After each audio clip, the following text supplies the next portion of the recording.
बचपन तो बड़ा रंगीन था। मैं जब पढ़ता था मेरे पड़ोसी मुझे कुंवारा बाप कहते थे। तो क्योंकि पूरे मोहल्ले भर के बच्चे मेरे घर में हुआ करते थे। नमस्कार दोस्तों, स्वागत है उस कार्यक्रम में जिसका नाम है बातें अनलिमिटेड, जहां हर बातचीत एक नई कहानी बन जाती है। आज हमारे स्टूडियो में है एक ऐसा व्यक्तित्व जिन्हें दुनिया भर की कला जगत में भारतीय मूर्तिकला और सौंदर्य शास्त्र का बेजोड़ प्राधिकारी माना जाता है। एलोरा की गुफाओं को नई दृष्टि देने वाले असंख्य शोध, किताबें और दशकों की साधना के पीछे छिपा एक शांत, गहरा, बेहद संवेदनशील कलाकार का मन। जी हाँ, आज हमारे मेहमान हैं डॉक्टर दीपक कन्नल। लेकिन आज की बात अलग होगी, ना रिसर्च की चर्चा होगी, ना इतिहास की तारीखें। आज हम जानेंगे उनकी दिल की बातें, उनकी यादें और वो कहानियाँ जो कभी भी उन्होंने किसी से कही नहीं या किसी ने पूछी नहीं। सर, बहुत बहुत स्वागत है आपका। नमस्कार। जिंदगी की शुरुआत जब हम कहते हैं तो अगर मैं यूँ कहूँ कि एक ट्रेन जाने वाली हो मंजिल की ओर पे, तो एक स्टेशन होता है। तो उसी तरीके से आप हमें बताइए कि आपकी ज़िंदगी कहाँ से शुरू हुई, आपका जन्म कहाँ हुआ, कैसा था बचपन? बचपन तो बड़ा रंगीन था। हम्म, शुरुआत हुई थी एक छोटे से कस्बे में, सांगली नाम के। अभी सांगली शहर बन गया है, जी, मगर उस पीरियड में सांगली में न तो बस थी, न तो रिक्शा थी, न तो रेलवे स्टेशन था। वह कॉलेजेस थे, इंजीनियरिंग कॉलेज था। जी, शिक्षा के लिए बहुत अच्छा सेंटर था। तो ऐसे तो हम लोग, शायद आप जानते हैं कि हम लोग आंध्राइट हैं, जी, मेरी मातृभाषा तेलुगु है। हम्म, मगर महाराष्ट्र में पैदा हुए और महाराष्ट्र में पढ़े, हम्म, तो मराठी अच्छी तरह से जानता हूँ। तो सांगली में मैं एसएससी तक पढ़ा और उसके बाद 2-4 साल पूना में गुजारे, फिर बड़ौदा में आ गया 68 में, तब से यहीं पे हूँ। बचपन तो पूरा सांगली में गुजरा। तो कौन कौन थे घर में, वालिदैन के अलावा, और भाई बहन क्या थे, हमारी क्या पेशा फैमिली था? ज़बरदस्त बड़ी है, हम 5 भाई और 5 बहनें। जी, तो खैर सारे के सारे लोग सांगली में नहीं रहते थे, बहनों हम्म, की शादी हो चुकी थी, भाई नौकरियाँ करते थे। हम्म, मैं, मेरे 2 बड़ी बहनें और 2 छोटे भाई, हम लोग सांगली में रहते थे, माँ बाप के साथ। कोई ऐसी याद बचपन की जो अभी तक आपको याद हो? पूरी सांगली ही एक बड़ी सी कॉम्प्लेक्स याद है, कोई क्योंकि पड़ोसी, कोई दोस्त उस हाँ, जमाने का? बहुत सारे। क्योंकि मगर खास याद आता है सांगली में, सांगली की नदी, कृष्णा नदी के किनारे ये गांव है। और हर साल जो बाढ़ आती थी, वो जो एक्सपीरियंस हुआ करता था, वो ज़बरदस्त एक्सपीरियंस हुआ करता था। अ, फिर सारे दोस्त मिलके नदी पे तैरने जाते थे। एक दो बार डूबने की भी नौबत आ चुकी थी, तो दोस्तों ने बचा लिया था। तो वो सारी यादें आती रहती हैं। तो बचपन तो शरारत से भरा होता है, बहुत शरारत से भरा तो था। शरारतें भी की होंगी उस जमाने में। मेरे मेरे संस्कृत टीचर ने मुझे कहा था कि अगर तुम पास हो जाओगे तो मैं नौकरी छोड़ दूंगा। और मैं संस्कृत की एग्जाम में फर्स्ट आया था। तो फिर नौकरी छोड़ी उन्होंने? नहीं नहीं। नहीं, उन्होंने उन्होंने बड़े प्यार से ये किया। बचपन में ऐसी कौन सी चीज थी जिसने पहली बार आपको कला की तरफ खींचा? वैसे कला मुझे पसंद तो थी ही, मगर एक डीएस कुलकर्णी नाम के टीचर थे, वो इंग्लिश के टीचर थे। हम्म, और मज़ेदार बात ये थी कि इतने छोटे गांव में होते हुए उनका इंग्लिश लिटरेचर का जो स्टडी था वो ज़बरदस्त था। जी, वो टाइम्स ऑफ इंडिया में लिखा करते थे। वो मुझे हमेशा अच्छे अच्छे चित्र ला के दिखाते थे अच्छा, और बताते थे उन चित्रों के बारे में। मुझे आश्चर्य लगता है कि उन्होंने ये क्यों सोचा होगा। और जब मेरे छोटे भाई की शादी हुई, तब उस शादी में वो आए थे और मेरा बचपन का बनाया हुआ एक चित्र साथ में लेके आए थे। शुरुआत में कहा कि मैं वो बात नहीं करूंगा आपसे, लेकिन एक अजीम शख्सियत, आर्ट हिस्टोरियन जिसके सामने हो तो थोड़े सवाल उससे रिलेटेड भी बनते हैं। ऐसी कौन सी वो मूर्ति थी या चित्र था जिसे देखकर आप रुक गए और सोचा कि आपने सोचा था कि यही मैं फ्यूचर में यही करने वाला हूँ? उस समय उसको मास्टरपीस नहीं कहा जा सकता, मगर मेरे घर के बाजू में एक फैमिली रहती थी, वो कास्टिंग का काम करते थे, ओतारी के थे। अच्छा। और वो जो 2 भाई थे, दत्तोबा ओतारी और बापू ओतारी, वो दिन भर उनका काम करते रहते थे। मेरा आधा दिन वहीं पे गुजरता था। अच्छा। तो वो कोई बहुत बड़े मास्टरपीस थे ऐसे नहीं, मगर बहुत सुंदर काम थे, और वो देख के मैं काफ़ी कुछ सीखता रहता था। वो दोनों भाइयों के काफ़ी सारे चित्र असर करके गए, वो मेरे नज़र के सामने आज भी है। कि आपके घर या स्कूल में कौन सा इंसान आपकी सोच बनाने में सबसे बड़ा कारण बना? सोच कहते हैं ना, पूरा ही आपके उसमें मुझे लगता है डी.एस. कुलकर्णी और एम.ए. कुलकर्णी, ये दो जो टीचर्स थे। एम.ए. कुलकर्णी मराठी के पोएट थे, मराठी के साहित्यकार थे, बहुत अच्छे स्पीकर थे। अच्छा। और डी.एस. कुलकर्णी जो थे वो काफ़ी एनालिटिकल थे। मुझे अचरज लगता है कि जो कंटेम्पररी पोएट्री है, जो हमारे स्कूल में कभी सिखाई नहीं जाती, अच्छा। ऐसी कविता के उदाहरण वो क्लास में देते थे। तो काफ़ी हमें एक क्यूरियोसिटी हुआ करती थी कि बी.एस. मर्डेकर कौन है, ये कौन सा कवि है जो ऐसी ऐसी बातें लिखता है। तो वो हैं, हम लोग बहुत बड़े खुशनसीब थे कि ये सारे टीचर्स बाद में प्रोफेसर्स बन गए। उनकी स्कॉलरशिप जो है वो उस पीरियड में हमारे बहुत काम आई। उनका नज़रिया जो था वो सिर्फ स्कूल लेवल पे पढ़ाने का नहीं था जी। एक जिसको हिंदी में व्यापक दृष्टिकोण कहते हैं, वो देने की कोशिश उन्होंने हमेशा की। कुछ एक आध लाइन उस ज़माने की, उस पोएट्री की अभी तक ज़हन में हो? हाँ, बिल्कुल। जैसे ये मर्ढेकर जो है वो सिर्फ मराठी के नहीं, इंडियन लैंग्वेजेस के अर्लीस्ट मॉडर्निस्ट में गिने जाएंगे। बहुत बहुत ही महत्वपूर्ण कवि हैं। तो उनकी जो कविता थी उस समय, वो कविता थी इंडस्ट्रियलाइजेशन पे, वो कविता थी कंटेम्पररी लाइफ पे। हमारी कविता नॉर्मली कैसे होती है, नदी किनारे का दृश्य होता है और निसर्ग वर्णन होता है, स्कूल की कविता। ये जो कविता थी, इट वाज अबाउट जैसे फलाट दादा, मतलब that poem was addressed to the platform, railway platform को। फिर दूसरी एक कविता थी, गणपतवाणी बीडी पिताना चावीत काढी, म्हणत असे या जागेवर बांधीन माडी। मुझे ठीक से याद नहीं आ रही है वो कविता, मगर कि इसी जगह पे गणपत वाणी, मतलब वाणियों जी, वो बीड़ी पीते पीते ऐसे सोचता था कि इस जगह पे मैं दुमंजिला माड़ी बनाऊंगा, और फिर एक गरीब आदमी के जो मनोरथ है वो कैसे टूट जाते हैं, उसके बारे में वो कविता थी। ये बहुत अलग तरह की कविता थी जी। और ऐसी कविता हमें वो 9th स्टैंडर्ड में, 10th स्टैंडर्ड में बताते थे, उसका मतलब बताते थे, इंग्लिश कविता सुनाते थे। मुझे याद है कि एज यू लाइक इट के जो गाने, शेक्सपियर की कविता 9th स्टैंडर्ड में या 10th स्टैंडर्ड में सिखाना ये बड़ी बात थी, और वो हमारे कोर्स का हिस्सा नहीं थी, हमारी किताब में थी मगर कोर्स में नहीं थी। तो वो उस कविता का सौंदर्य हमें समझाते थे। म कुलकर्णी तो कविता बहुत ही सुंदर पढ़ाते थे।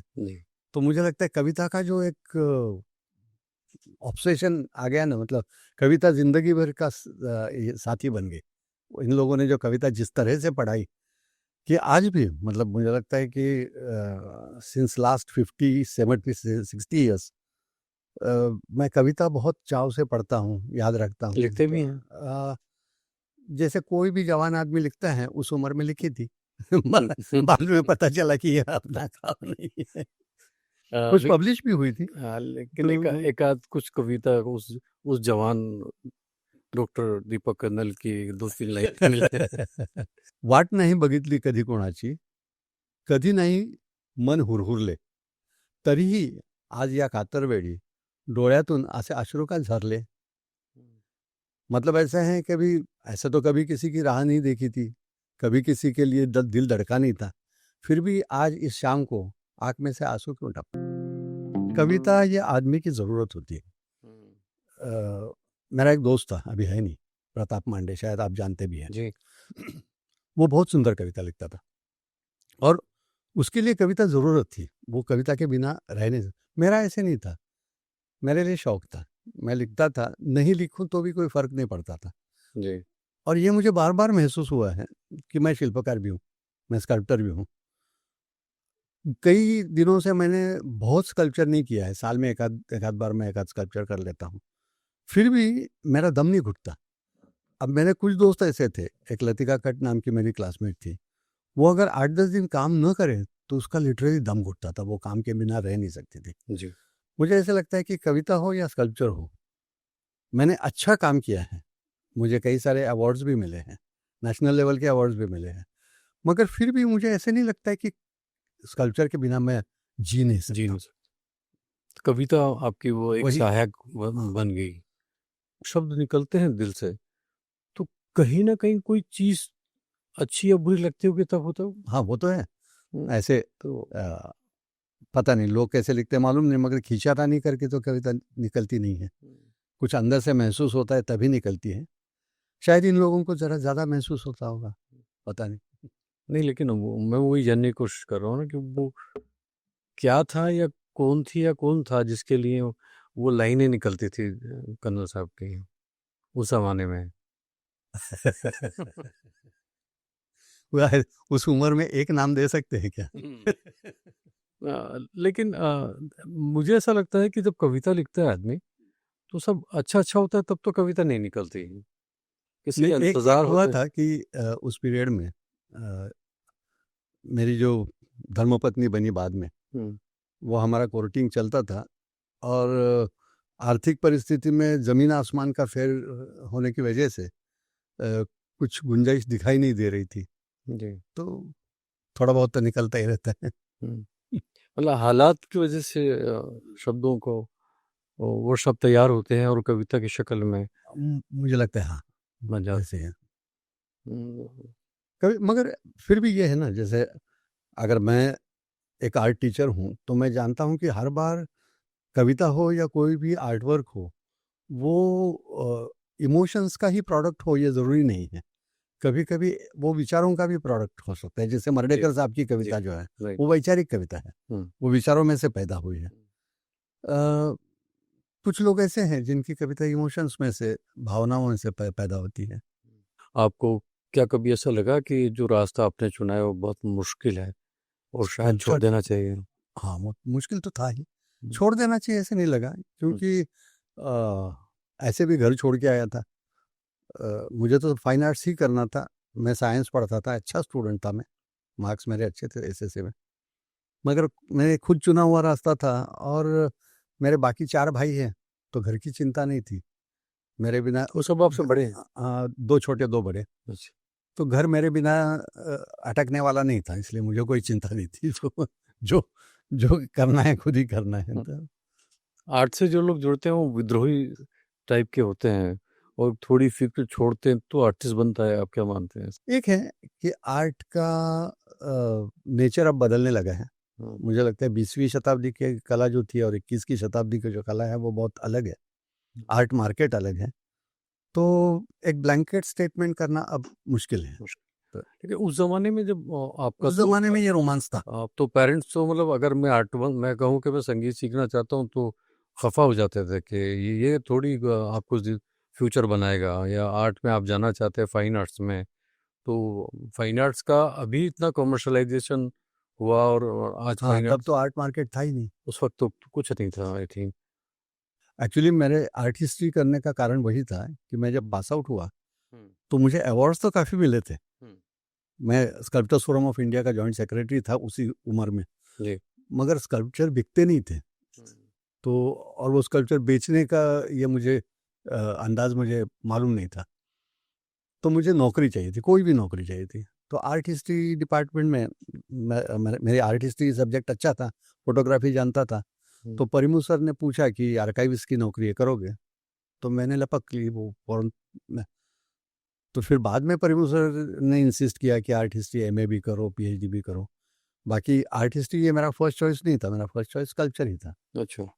फिर जैसे उस डिपार्टमेंट में गया मुझे मज़ा आने लगा कि ये नई दुनिया है, अलग दुनिया है। मैं भी मतलब आप जितना बड़ा तो नहीं, लेकिन मैं समझता हूँ कि कहीं ना कहीं आपकी बिरादरी से ही ताल्लुक़ रखता हूँ। जो एक कलाकारों के एक पूरी बिरादरी होती है वो हमारी है। लेकिन एक दुखद कारण ये होता है कि हम मन लगा के तन लगा के सोचते करते तो हैं वो अपनी इच्छा के अनुसार, पर जब वो प्रोडक्ट बन के तैयार हो जाता है तो जैसे आपने कहा कि आप अकेले आर्टिस्ट नहीं हैं और उसका मोल भाव होता है। मोल भाव में आपने जितने दिन लगाए हैं उसको उस हिसाब से उस ज़माने में नहीं मिला करता था। आज के तो आर्टिस्ट अच्छे हैं कि उनकी पेंटिंग्स भी धड़ाधड़, स्कल्पचर भी धड़ाधड़ बिक नहीं, जाते मगर वो भी सबके नहीं बिकते ना। हैं। आर्ट फील्ड में वही तो बड़ा प्रॉब्लम है कि 10-15% आर्टिस्ट जो है वो सक्सेसफुल होते हैं। बाकी लोगों को आर्ट के साथ बाकी बहुत कुछ करना पड़ता है। कई सारे आर्टिस्ट फोटोग्राफी कर रहे हैं, कई सारे आर्टिस्ट टीचिंग कर रहे हैं, कोई स्कूल टीचर्स है। सारे के सारे आर्टिस्ट अपने कला के प्रोडक्शन पे निर्भर नहीं करते। तो आप क्या कहना चाहेंगे, मतलब ये तो आर्ट फील्ड में जाना चाहिए या नहीं जाना चाहिए? मेरा मन करता है कि मैं आर्ट मुझे लगता है कि आर्ट फील्ड में जाना चाहिए कि नहीं, जीवन यापन तो नहीं हो सकता इससे। हो सकता है जी। हाँ। और दूसरा ये है कि अगर मैं आर्ट फील्ड में जा रहा हूँ, मैं इसलिए जा रहा हूँ कि मुझे जाना है। अब जीवन यापन के लिए लोग, हर आदमी अपना जो व्यवसाय होता है उसी व्यवसाय में से जीवन यापन करता है, ऐसे तो है नहीं ना। मैंने कई सारे डॉक्टर्स देखे जो बैंक में काम करते हैं, जी। तो ये भी तो होता है। जीवन यापन के लिए मैं खुद कुछ ना कुछ कर ही लूंगा, मगर मेरा पहला प्रेफरेंस जो है वो आर्ट है। मतलब खाना कहीं से खा लूंगा, रोटी कहीं से कमा लूंगा, मगर आर्ट करूंगा। तो मैं भी उसी में से मेरा जीवन यापन क्यों होना चाहिए? जी। तो इसका मतलब ये होगा ना कि हम जो आर्ट है, कला है, वो जीवन यापन के हिसाब से ना सीखें। वो एक हॉबी हो सकती है, एक शौक हो सकता है जो आपके मन को अच्छा रखता है, लेकिन फैमिली को या परिवार को खुश रख सकता है। उसके लिए तो एक आर्टिस्ट को लिए एक नौकरी या सोर्स ऑफ इनकम होना ज़रूरी है। हाँ, क्योंकि मुझे लगता है कि आर्ट ये कोई वोकेशन नहीं है ना, आर्ट ये पैशन है। जी। अगर आपसे होता है तो करो, फिर वोकेशन दूसरा ढूंढ लो। जी। मैं शायरों में मैंने देखे ना, हमारे एक शायरी में पहले से मुझे काफ़ी इंटरेस्ट लगता था, क्योंकि मेरा एक करीबी दोस्त शायर था। तो मासूम जी, मासूम मासूम आप जानते हैं? जी हाँ, मासूम बड़न। अब वो तो होटल चलाते थे। अच्छी खासी होटल चलती थी उनमें, शायर भी अच्छे थे। तो आप भी सांगली से आए थे, तो क्या उस तरीके का जो यहाँ आने के बाद में जो संघर्ष शुरू किया? हाँ, मतलब मैं आया पूना छोड़ के, सांगली से हम लोग पूना ट्रांसफ़र हो गए, और पूना में 3 साल साइंस में बिताने के बाद मैं यहाँ पे आया। तब मेरी बहन यहाँ पे रहती थी, मगर वो चली गई शोलापुर, और फिर मैं यहाँ पे था। तो उस पीरियड में बहुत ही चैलेंजिंग पीरियड था, मगर बहुत ही सुहाना पीरियड था। मुझे एक स्कूल में जॉब मिल गया था, शियाबाग में स्कूल है, बिल्कुल वो प्राइमरी। हाँ, और बच्चों लोअर मिडिल क्लास एरिया है वो, इसलिए वहाँ के बच्चे भी वो जो पीरियड था वो मुझे लगता है कि मेरे लिए एक ज़बरदस्त सपोर्ट था। उन बच्चों के साथ जो दिन गुजरता था, कि फिर दिन भर के जो प्रॉब्लम्स थे वो फेस करने के लिए मैं तैयार हो जाता था। और उस पीरियड में हमने कई सारे नाटक किए, कई सारे एग्जीबिशंस किए। चिल्ड्रंस थिएटर का यहाँ पे हमने जो उस पीरियड में काम किया था, मेरे बच्चों को 14 स्टेट अवार्ड्स मिले थे। और उन बच्चों के साथ जो रिलेशनशिप थी वो बड़ी अजीब थी, कि क्योंकि कई सारे बच्चे उनके फाइनेंशियल प्रॉब्लम्स हुआ करते थे, इमोशनल प्रॉब्लम्स हुआ करते थे, because they came from a very different class. मुझे लगता है वो पीरियड जो था वो मेरे डेवलपमेंट का एक बहुत ही इम्पोर्टेंट पीरियड था। They gave me so many things. उन बच्चों ने जो कुछ भी दिया है, तो मतलब एक लंबी कहानी छोटी करके बताता हूँ, जो पहले मैं लिख चुका हूँ उसके बारे में, कि एक बिल्कुल जो बच्चा गरीब था, बिल्कुल ऐसे हैरान सा रहा करता था, उसको जब कई बार ये करने के बाद, मनाने के बाद, जब मैंने उसको कहा कि कुछ तो बना, तो मैंने कहा घर बना, मैं नहीं बनाऊंगा, मेरा घर है नहीं। दरवाज़ा बना, फिर मैंने कहा खिड़की बनाओ, तो वो थोड़ी देर बैठा रहा, मुझे बोलता है अंदर से बाहर बनाओ या बाहर से अंदर बनाओ। अब वो सवाल कैसा अजीब सा सवाल था, और उसने वो जो पेंटिंग बनाया वो इतना पावरफुल पेंटिंग था कि उसको गुजरात स्टेट का फर्स्ट अवार्ड मिल गया। गुजरात स्टेट के कैटलॉग के कवर पेज पे वो छप गया वो पेंटिंग, और उस दिन से उस बच्चे की ज़िंदगी बदल गई। वो इतना धीरे-धीरे बदल गया। बाद में 20 साल के बाद मुझे मिला, एसआरपी में वो जॉइन हुआ था। मैंने ऑब्वियसली उसको पहचाना नहीं, वो फ्रेल सा, मरियल सा लड़का, और ये मजबूत जवान सामने खड़ा था। तो ऐसे कई सारे एक्सपीरियंसेस उस पीरियड में आए। मुझे लगता है टीचर की, एक आर्टिस्ट की ज़िंदगी तो है, एक स्कॉलर की ज़िंदगी है, मगर मुझे ऐसा लगता है कि लाइफ में जो फुलफिलमेंट मिला, जो सबसे ज़्यादा सेटिस्फैक्शन मिला, वो टीचिंग से मिला। मुझे लगता है कि एट हार्ट मैं आर्टिस्ट से ज़्यादा टीचर हूँ। चलिए, एक बहुत बढ़िया बात है, आर्टिस्ट से ज़्यादा टीचर हैं। अच्छा, अभी मैं अगर आपसे पूछूं कि क्या चीज़ आपको सबसे जल्दी नाराज़ करती है?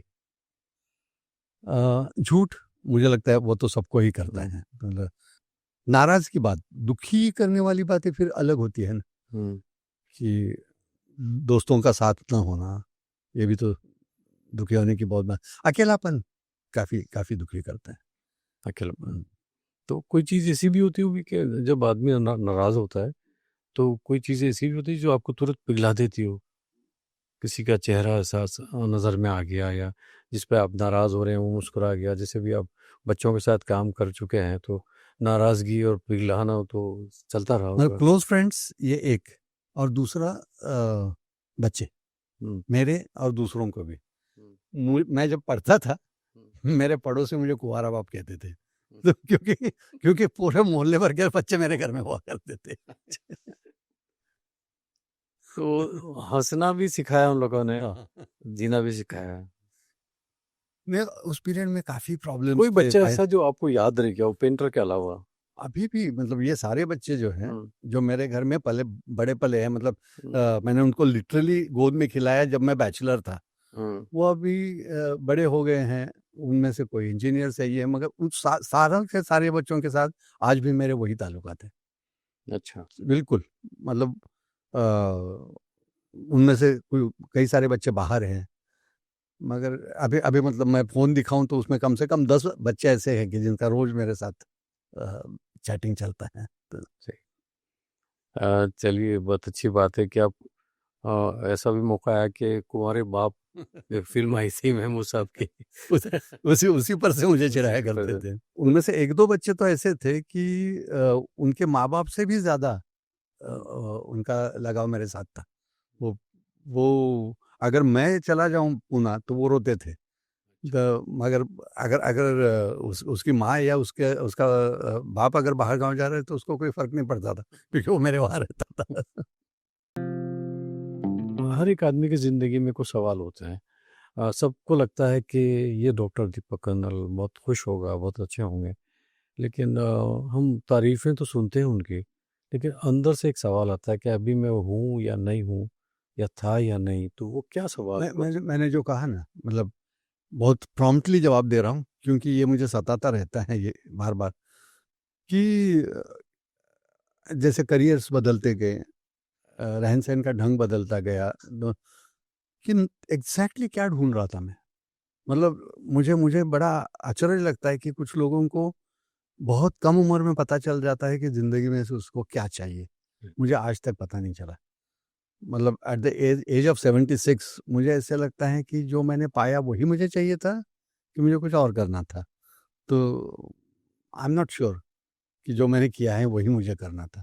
जैसे जो आता गया मैं करता गया, मगर मालूम नहीं क्या क्या ढूँढ रहा था मैं, मुझे नहीं पता।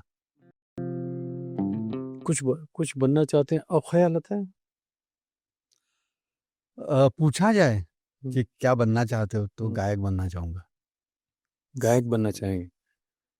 क्यों, अभी पॉसिबल नहीं है मगर नहीं, गायक बनना चाहते हैं तो गायक जो होता है वो हम लोग उस लेवल पे जाके उस पैमाने पे मापदंड नहीं करें, पर गाना तो हाँ, नहीं वो तो गा गायक तो गा हो ही सकते हैं, मैं गा नहीं दूँ। वो तो मेरी खुशी के लिए गा लेता हूँ, हुँ, और मुझे गाना पसंद है, बहुत सुनता हूँ। हुँ। दिन भर गाता भी रहता हूँ, मतलब बीबी चिढ़ती रहती है तब तक गाता रहता हूँ कि अब वो गाना बंद करो, नहाने जाओ, ये हुँ, दिन भर सुनना पड़ता है, वो बात अलग है। मगर ऐसा गायक कि जो दूसरों को वो अनुभूति दे सके। जैसे ऐसे कहते हैं कि हर कला जो है हुँ, वो गायन बनने की कोशिश में रहती है। गायन मतलब म्यूज़िक। जी। Every art um, aspires to be music, क्योंकि म्यूज़िक सही मायने में यूनिवर्सल है। जी। म्यूज़िक के लिए लैंग्वेज की ज़रूरत नहीं है, म्यूज़िक के लिए मतलब म्यूज़िक तो कोई भी म्यूज़िक कोई भी एक्सपीरियंस कर सकता है। और ख़ैर हर आदमी ने ये देखा ही होगा कि म्यूज़िक कभी-कभी जो एक्सपीरियंस देता है, जो अनुभूति देता है, वो दूसरी कोई चीज़ आपको नहीं दे सकती। Very true. तो तो मुझे ऐसा लगता है कि वो जो है ना, जो भगवान की देन जो है ना, वो है म्यूज़िक। तो आप शिक्षक रहे, तो ज़ाहिर-सी बात है स्टूडेंट भी आपके पास में रहे, और हर छात्र शरारत से भरा होता है, आप भी छात्र रहे हैं। तो इतने सारे लोगों में मैं पूछूं कि अगर क्या किसी स्टूडेंट ने, कलाकार या आम इंसान ने कभी ऐसा सवाल पूछा जो आपको कई दिन सोचने में मजबूर कर दे? कई सारे मुझे लगता है फाइन आर्ट्स जो एक ज़माने में था कि वहाँ पे कई सारे सवाल ऐसे आते थे कि जिसके जवाब हमारे पास नहीं होते थे, और वो बड़ी खुशी की बात थी कि बच्चे ऐसे सवाल लेके आते थे कि जिनका जवाब देने के लिए मेहनत करनी पड़ती थी। तो यही सवाल देखिए ना जो उस बच्चे ने पूछा कि खिड़की अंदर से बाहर बनाओ या बाहर से अंदर बनाओ। तो that was a revelation for me कि खिड़की का अपना अस्तित्व है ही नहीं। खिड़की तो अंदर की स्पेस और बाहर की स्पेस का कनेक्शन है। ये रियलाइजेशन तब हुआ ना। तो ऐसे सवाल तो बहुत सारे उठते रहते हैं। मुझे लगता है फाइन आर्ट्स में ये भाग्य, सद्भाग्य बहुत बार मिला।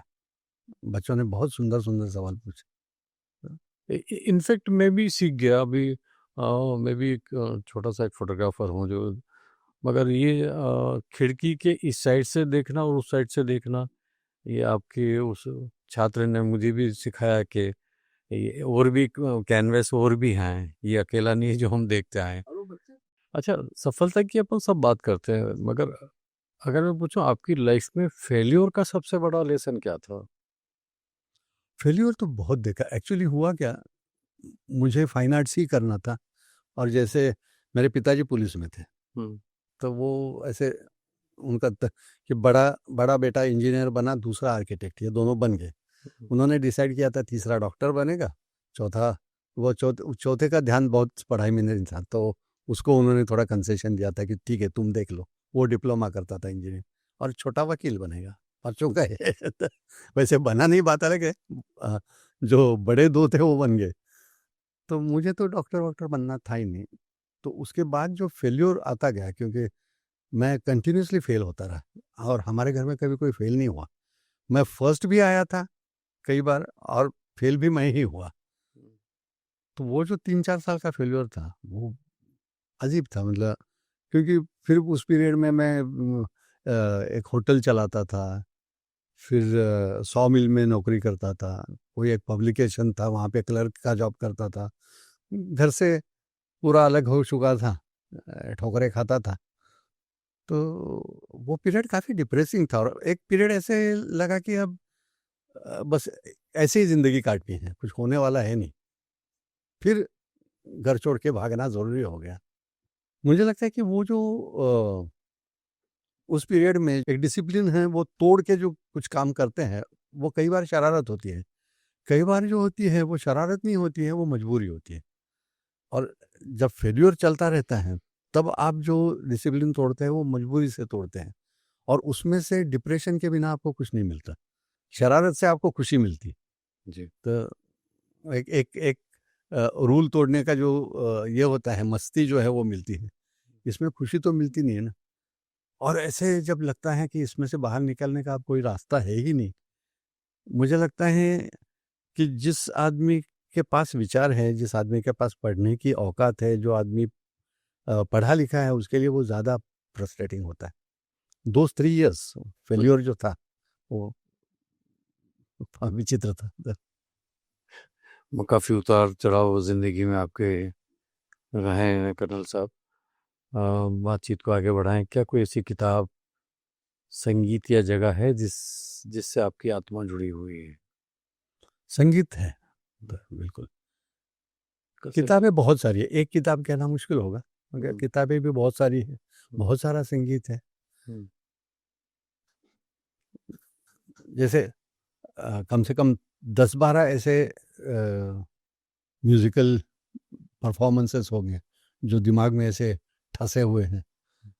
थोड़ा याद तो करें उनको, म्यूजिकल परफॉर्मेंसेस जो हैं या हाँ, जैसे जैसे भीमसेन जोशी जी की जी। 2-3 ये जो हैं, एक उनकी ठुमरी भी है।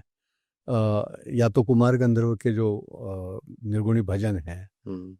फिर मुझे बहुत ऐसे हिला देता है, कुछ गज़लें भी हैं, मेहंदी हसन की गज़लें हैं। फ़िल्मी म्यूज़िक काफ़ी सारा पसंद है।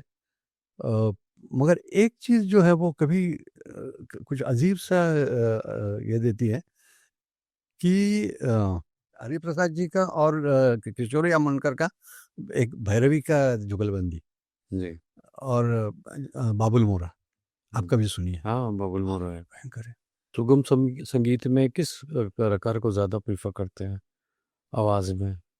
हमें रेंज बहुत बड़ी है मेरे सुनने की। जैसे मराठी में भावगीत होते हैं, बहुत ही सिंपल मगर भावपूर्ण गीत होते हैं। जी।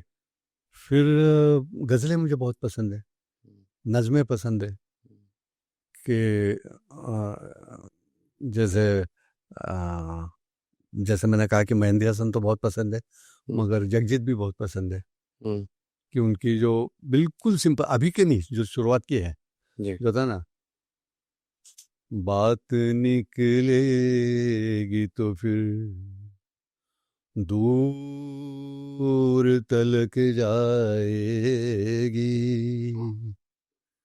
लोग बेवजह उदासी का सबब पूछेंगे, ये भी पूछेंगे कि तुम इतनी परेशान क्यों। ये जो बिल्कुल धीरे धीरे उतरती जाती है उनकी नज़म, बहुत पसंद है। या तो मराठी में बहुत सुंदर गायन है, very simple but emotionally loaded, जैसे शुक्र तारा मंदवारा चांदणे पाण्यातुनी, चंद्र आहे स्वप्न वाये धुंद या गाण्यातुनी, आज तू डोळ्यात माझ्या, आज तू डोळ्यात माझ्या, विसळुनी डोळे पहा, तू अशी जवळी रहा। बहुत सिंपल एक्सप्रेशन है कि शुक्र का तारा उगा हुआ है, वो हवा बह रही है, पानी में चांदनी दिखाई दे, अब ऐसे समय में दूर मत जा, मेरे मेरे मेरे साथ रहे। Very simple but very honest expression. लेकिन कितनी अच्छी बात है ना कि जैसे आप मराठी में गा रहे थे, मैं उतना ही तल्लीन हो आपके राग में रहा, और कौन सी लैंग्वेज में गाना गाया जा रहा है, कह रहा हूँ गाने की खूबसूरती सही मायने में वो यूनिवर्सल है, क्योंकि वो भी मुझे लग रहा था कि कई सारे गानों का मतलब हम कहाँ समझते हैं, मगर गाना उतना ही एंजॉय करते हैं। जब पहली बार दमादम मस्त कलंदर सुना था, मेरे समझ में कुछ नहीं आया था, मगर वो गाना तो खा गया हम। जब वो शुरू होता है तो सभी को एक जोश भर जाता है। भक्ति सॉन्ग है बेसिकली वो। और क्या सुनाना चाहेंगे सर? एक दोस्त की याद में गाता हूँ जी। शी वॉज अ स्कल्प्टर, तो उसको ये बहुत पसंद आता था। मदिरा ले जाने को घर से चलता है पीने वाला, किस पथ में जाऊं असमंजस में है वो भोला भाला, अलग अलग पथ बतलाते सब, अलग अलग पथ बतलाते सब, फिर मैं ये बतलाता हूँ, राह पकड़ तू एक चला चल, पा जाएगा मधुशाला। वो दोस्त जो आपके अभी हयात नहीं है, उनसे मुलाकात कैसे हुई थी आपकी? मेरी क्लासमेट थी, बहुत बड़ी स्कल्प्टर थी। नाम बताना है तो नाम भी बता सकते, लतिका कट नाम की। तो क्या नाम? लतिका कट, अभी अभी गुजर गई, जो इंटरनेशनली नोन स्कल्प्टर, बहुत बड़े बड़े काम करती थी।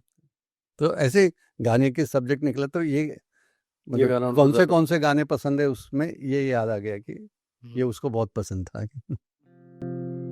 एक चीज ऐसी होती है जो हमेशा टिस करती है अंदर से, बार बार चीख के बात करती है कि यार ये क्यों रह गया, मतलब अधूरापन क्या भीतर से आपका क्या अधूरा है भीतर? मुझे लगता है कि ये मैं कभी तय नहीं कर पाया। जैसे मैंने कहा कि एक सेरेब्रल और इंट्यूटिव ये जो अप्रोच होते हैं कि जिंदगी अपने इमोशंस के सहारे, अपने भावनाओं के सहारे जीनी चाहिए। और जिंदगी मतलब मैं रोजमर्रा की जिंदगी की बात नहीं कर रहा हूँ, इवन मेरी स्कॉलरशिप जो है, जब मैं स्कल्पचर जब देखता हूँ तो उस स्कल्पचर को मैं किस नज़रिए से देखूँ, इसमें भी ये सवाल उठता है ना कि उसको मैं एनालिटिकल इसमें देखूँ। तो मुझे लगता है ये दोनों इकट्ठा ज़रूरी है, मगर इसका including my emotional life, including my intellectual life, including my spiritual life, कि जब मैं भगवान के बारे में सोचता हूँ, जब मैं रिलीजन के बारे में सोचता हूँ, जब मैं मेरे करियर के बारे, वो सारा कि मैंने जो अप्रोच लिया है वो सही है कि नहीं, कि ये डाउट मेरे मन में हमेशा रहता है। और जिन लोगों के मन में वो डाउट नहीं होता है उनका उसका मुझे अचरज भी लगता है, और सच कहूँ तो थोड़ी हंसी भी आती है कि इस डाउट में से अगर कोई कहता है कि मैं इस डाउट के परे निकल गया, तो मुझे ऐसा लगता है कि या वो झूठ बोल रहा है या तो वो बेचारा जानता ही नहीं है कि वो डाउट है क्या। बहुत सही है सर। हम लोग डायरेक्ट तो ये तो नहीं कह सकते कि झूठ बोला, बेचारा जानता नहीं है, ऐसा कहा जा सकता है। और फिर नेचुरली कि जिंदगी में जो लोग आते रहते हैं, दोस्त हैं, हर किस्म के दोस्त हैं, उनके साथ जो रिलेशनशिप है उसमें भी ये प्रॉब्लम आते रहते हैं। और ऐसे लगता है कि एक आध आदमी के साथ जो ताल्लुकात हैं, वो ताल्लुकात कई सारे प्रॉब्लम्स खड़े करते रहते हैं, मगर आपका उस आदमी के साथ जुड़ाव ऐसे होता है कि आप वो ताल्लुकात ख़त्म नहीं करना चाहते, तो यू पे a very very heavy price for that relationship. और ऐसी कई सारी रिलेशनशिप्स मेरे लाइफ में है, दोस्तों की है, दूसरी है, घर की है, कि मगर फिर वो सिर्फ तकलीफ हो रही है, सिर्फ प्रॉब्लम्स हो रहे हैं, इसलिए मैं उस रिलेशनशिप को छोड़ दूं, ये तो फिर कायरता होगी। तो वो जो है, मुझे वो एक बहुत सुंदर शेर है, कि अपनी तकमील कर रहा हूं मैं, वरना मुझको तो तुमसे प्यार नहीं। कि वो कह रहा है कि मैं तुमसे प्यार नहीं करता हूं, मगर खुद को खुद को कंप्लीट कर रहा हूँ, खुद को मेरी तकमील कर रहा हूँ। मुझे ऐसा लगता है कि ज़िंदगी में हम जो कुछ भी करते हैं उसका अप्रोच यही होता है कि हम वो इसलिए करते हैं क्योंकि मुझे करना है, उसके बिना मैं अधूरा हूँ, और वो करते करते मुझे उसकी ज़बरदस्त प्राइस देनी पड़ती है। ये जो दुविधा है। आपकी ऐसी कौन सी बात जो किसी ने पूछी नहीं हो, आप बताना चाहते थे लेकिन वो मौका ही नहीं आया? अब मुझे लगता है कि इस उम्र में कहने में हर्जा नहीं है कि कई लोग पसंद होते हैं और वो कहने का मौका नहीं आता, और बाद में पता चलता है कि आप भी उनको बहुत पसंद थे। अक्सर ऐसा होता है, हाँ, अक्सर ऐसा होता है। हाँ, मतलब सिर्फ आपके साथ नहीं हो, सामने बैठे हैं उनके साथ भी उनके साथ भी होता है। होता है। ये मुझे लगता है हर एक के साथ होता है। Life is a journey of lost opportunities. वो तो है ही ना कि कितनी सारी मतलब ये तो इमोशनल अपॉर्चुनिटीज, दूसरी भी कई सारी अपॉर्चुनिटीज निकलती जाती हैं, आपके नज़र के सामने जाती रहती है, बाद में पता चल जाता है कि अरे ये तो हाथ से निकल गई। तो वो तो ठीक है, अब उसके बारे में क्या सोचना। तो अगर आपकी जिंदगी एक राग होती तो कौन सा राग होता और क्यों? विभास। विभास राग जो है हम्म वो रात पूरी होने के पहले गाया जाता है, हम्म मतलब सुबह के पहले प्रहर में। हम्म और वो ऐसा है कि जिसमें विरह नहीं है, मगर विरह का डर है कि रात साथ में गुजारी है, हम्म। अब जुदा होने का वक्त आया है। वो जो भावना है वो विभास की भावना है। मुझे लगता है कि वो जो है ना, वो बहुत ही इंटेंस भावना है, बहुत ही उसकी जो कॉम्प्लेक्सिटी जो है वो दूसरे किसी भावना में है, ऐसे मुझे नहीं लगता है कि एक तरफ ये सारी तृप्ति का अनुभव है, दूसरी तरफ वो इसका डर है। तो वो राग मुझे बहुत पसंद आता है। दीपक कर्नल साहब की जो एक छवि बनकर आई है ना, वो आर्ट हिस्टोरियन की तो है ही, लेकिन साथ साथ में आपने कहा कि आपको म्यूज़िक बहुत पसंद है। तो एक सवाल और म्यूज़िक से रिलेटेड है कि जब गाने का शौक हुआ तो जाहिर सी बात स्कूल में आप पढ़ाते थे, तो सार्वजनिक रूप से पहला गाना आपने कब गाया? कभी नहीं, एक बार गाया था। तो मेरे एक दोस्त थी रंजना पोहनकर, हम्म वो बहुत बड़े घराने से, पोहनकर आप जानते हैं, अजय पोहनकर की भाभी, जी। तब वो रंजना मुजुमदार थी। तो उसके पिताजी कुमार गंधर्व के गुरुओं में से एक थे। अच्छा। ऐसे बहुत सुंदर गाती थी। उसने पकड़ के एक दो बार मुझे गवाया था, लाइट म्यूजिक, बड़ा डर डर के गाया था मैंने। मगर बाकी पब्लिकली गाना गाने की मेरी हिम्मत नहीं है। हाँ, दोस्तों में बैठ के गाता है। वो कौन सा गाना था जो आपने? एक मराठी गाना है, डोलकर दरियाचा राजा, है ना? एक लाइन तो गा दे सर। मी डोलकर डोलकर डोलकर दरियाचा राजा, वल्लव रे नाकवा हो, वल्लव रे रामा। धुन वो सा गोवनिस्ट, हाँ, है ना? वो कोई गीत है, मतलब ये फिशरमैन सॉन्ग है। अच्छा, हिस्टोरियन नहीं होते तो किस प्रोफेशन में होते हैं? स्कल्प्टर होता। मैं यही सोचता था कि जॉब आर्ट हिस्ट्री में करूंगा और स्कल्पचर करता रहूंगा, मगर फिर वो आर्ट हिस्ट्री मुझे पसंद आने लगी और मेरा ज़्यादा समय आर्ट हिस्ट्री में ही चला गया। तो एक ऐसी कौन सी आदत है जो आपको छोड़नी चाहिए? मुझे लगता है पूरा लिस्ट बनाना पड़ेगा। कोई एक नहीं है। एक नहीं है, मगर गेटिंग टेम्प्टेड।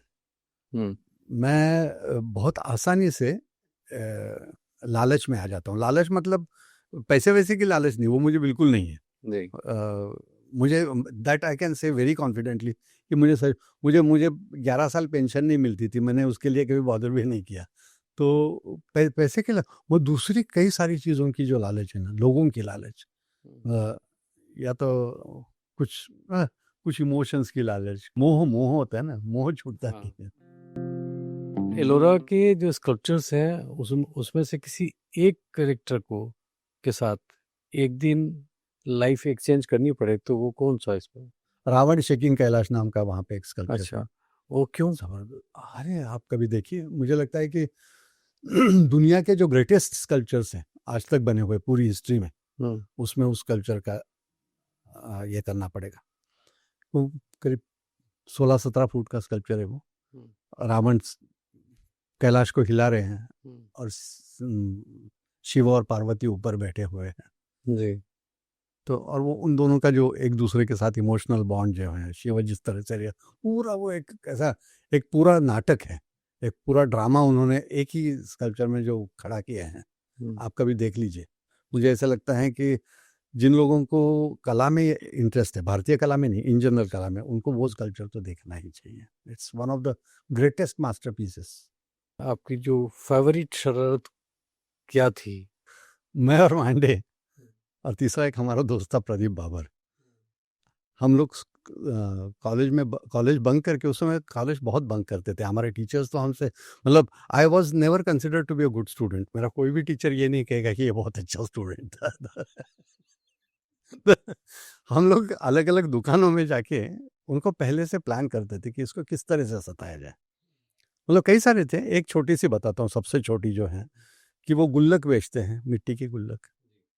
तो उसमें जाके मांडे कहता था कि ये इसमें एक रुपए का कॉइन नहीं जा सकता, आपने गुल्लक तो बनाई है मगर ये छेद जो है वो छोटा है, ये कोई काम का नहीं है।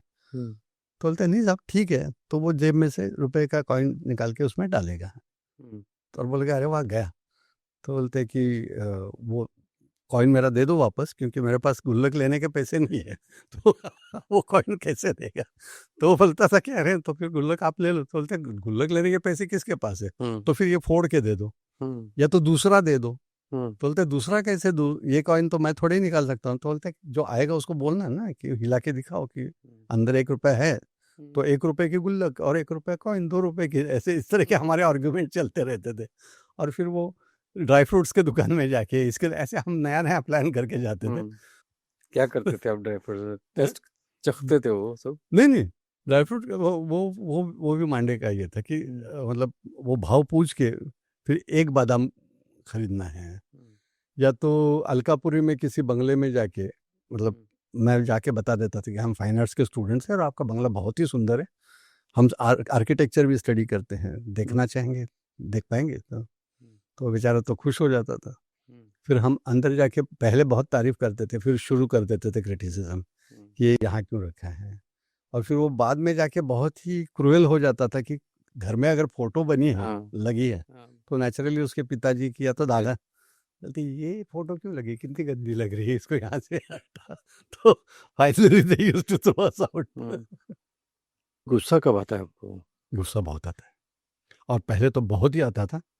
मैंने बहुत कंट्रोल कर करके, मतलब मैं कुछ भी मार देता था हाथ में। तो बहुत बहुत बहुत बहुत गंदी आदत थी।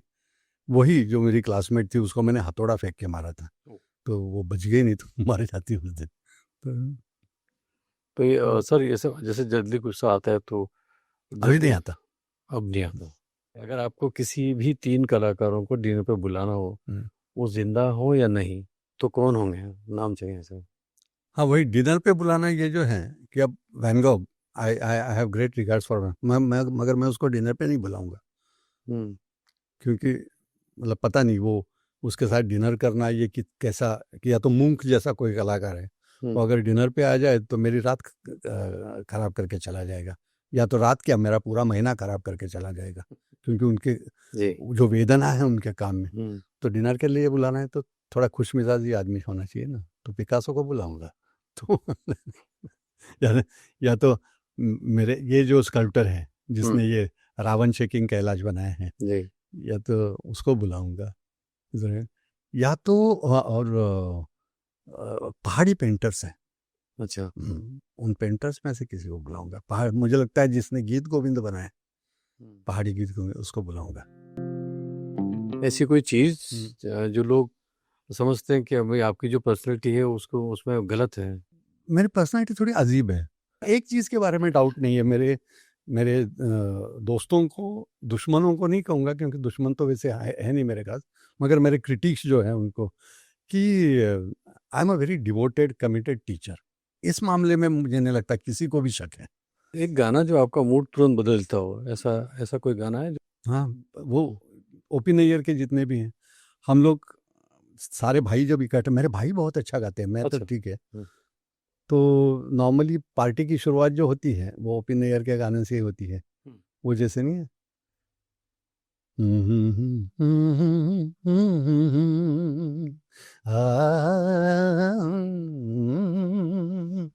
ये देख के दिल जुमा,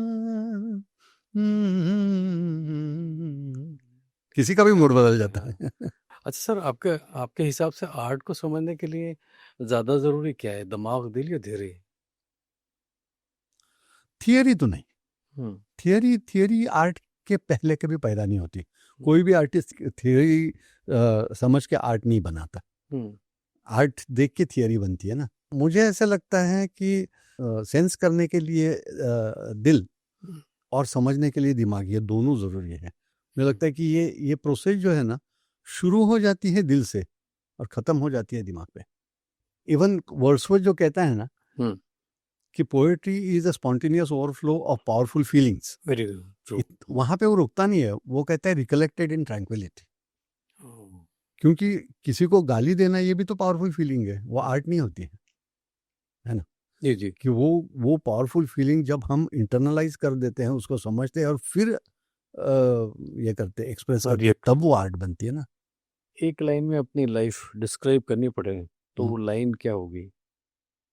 आखिरी सवाल है। एकदम फिल्मी है, मगर फिर भी सच है कि मैं जिंदगी का साथ निभाता चला गया। Thank you so much sir, आपने हमारे साथ में ढेर सारी बातें की और बहुत शुक्रिया आप स्टूडियो में आए। ये वो दौर है जहां हम अब दुनिया को बता दें जो दबा के रखा है अभी तक। तो आपने अच्छे से अपनी बातें रखी, उसके लिए मैं बातें अनलिमिटेड प्रोग्राम की तरफ से आपका बहुत शुक्रिया अदा करता हूँ। Thank you so much sir. Thank you.